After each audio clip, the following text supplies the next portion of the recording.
और जब इकरा हसन के खिलाफ उत्तर प्रदेश की सरजमी पे, क्योंकि मैं उत्तर प्रदेश से राजनीति करता हूं, जब अब शब्दों का इस्तेमाल किया गया, उस वक्त में समाजवादी पार्टी के किसी नेता ने उनके साथ खड़ा होने का सोचा भी नहीं। तब ऑल इंडिया मजलिस इत्तेहादुल मुस्लिमीन के लोगों ने उनके लिए फाइट करने का काम किया। और वही जब डिम्पल जी के पास ये डिम्पल जी का मामला है तो समाजवादियों ने धरना प्रदर्शन शुरू कर दिए कि इकरा बहन, मैं आपका सम्मान करता हूं, आपके पिताजी का मैं सम्मान करता हूं, वो स्वर्ग चले गए। मुनव्वर हसन साहब बहुत नेकदिल इंसान थे वो, लेकिन जिस तरीके का आप शब्दों का इस्तेमाल कर रही हैं, तोल मोल के तो कर रही हैं, लेकिन फिर भी ये ठीक नहीं है। समाजवादी से पूछ सकते हो कि महाराष्ट्र में क्या था उसका, वो क्यों गया लड़ने वहां, वो भी टीम नहीं है।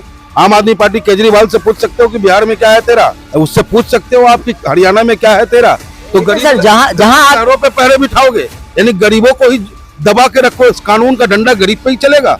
इसी बिहार की धरती पे मस्जिद से इमाम को बुला करके लाठी बजाई जाती है, उस पे किसी का जुबान नहीं खुलता है, अक्लुल ईमान का जुबान खुलता है। इसी बिहार की धरती पे बहुत पुराना कुरान और खानगाह को जला दिया जाता है, किसी सेकुलर पार्टी का जुबान नहीं खुलता है। मोहब्बत की दुकान करते हो, और जब इस मोहब्बत वालों पे डंडा पड़ता है तो कहाँ चले जाते हो भाई। पंडित जी, आप ढाका विधानसभा में घूम रहे हैं, यहाँ का क्या रुझान चल रहा है? रुझान तो एक तरफा, एक तरफ चोर है, एक तरफ बेईमान बैठा है, और हमारा प्रत्याशी ईमानदार है। हमारी पार्टी ईमानदारों की पार्टी है, हमारा राष्ट्रीय अध्यक्ष ईमानदार है। और ढाका के चहुमुखी विकास अगर जनता चाहती है तो निश्चित रूप से 11 तारीख को पतंगी पतंग नजर आएगा आपको। यहाँ जहाँ जा रहे हैं वहाँ आरजेडी या बीजेपी हो रहा है, आप तो इसमें दिख ही नहीं रहे हैं पंडित जी। देखिए, आरजेडी बीजेपी नहीं हो रहे हैं। आपने देखा होगा कि कई जगहों पे हमें आरजेडी वालों से संघर्ष भी करना पड़ा है, कहीं भाजपा वालों से संघर्ष करना पड़ा है। तो वो ना ही आरजेडी के, ना ही वो भाजपा के है।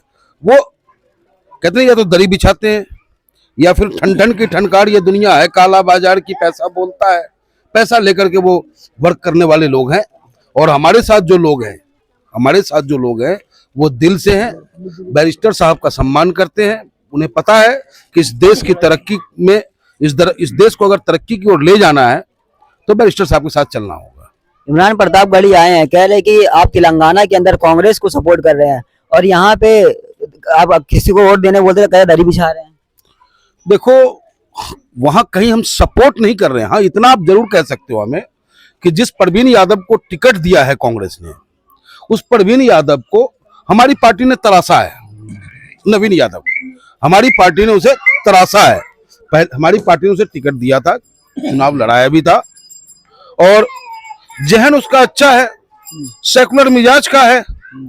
तो अच्छे को अच्छा कहना अगर गलत है तो ये आपके डिक्शनरी में हो सकता है, ये ऑल इंडिया मजलिस इत्तेहादुल मुस्लिमीन की डिक्शनरी में नहीं है। आप देखिए, स्वामी यादव जी हमारे कॉर्पोरेटर भी हैं, एमएलए का चुनाव भी लड़े थे हैदराबाद से, राजेंद्र नगर से, और ऊपर वाले ने चाहा तो अगला एमएलए बन के भी ये ढाका में आएंगे, राणा रणजीत सिंह के साथ आपको नजर आएंगे।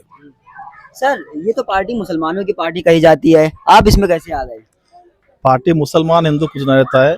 कभी भी देखा गया तो हिंदू मुस्लिम भाई भाई, सेक्युलर है, इंडिया सेक्युलर है। आप कैसा बोल सकते हैं मुसलमान पार्टी?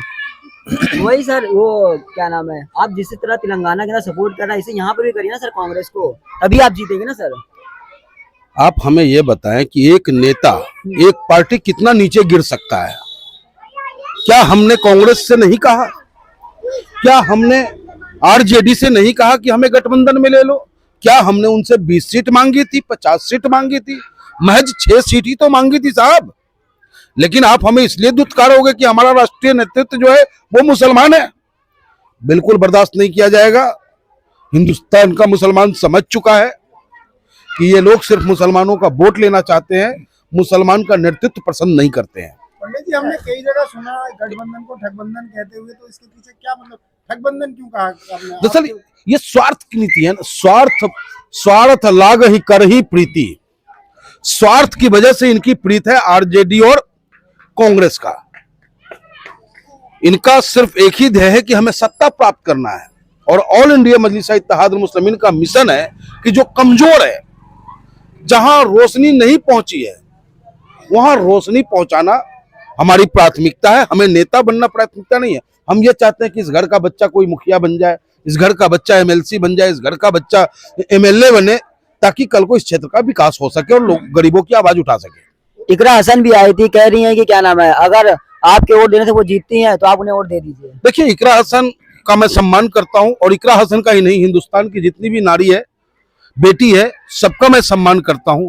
और जब इकरा हसन के खिलाफ उत्तर प्रदेश की सरजमी पे, क्योंकि मैं उत्तर प्रदेश से राजनीति करता हूं, जब अब शब्दों का इस्तेमाल किया गया, उस वक्त में समाजवादी पार्टी के किसी नेता ने उनके साथ खड़ा होने का सोचा भी नहीं। तब ऑल इंडिया मजलिस इत्तेहादुल मुस्लिमीन के लोगों ने उनके लिए फाइट करने का काम किया। और वही जब डिम्पल जी के पास ये डिम्पल जी का मामला है, तो समाजवादियों ने धरना प्रदर्शन शुरू कर दिए।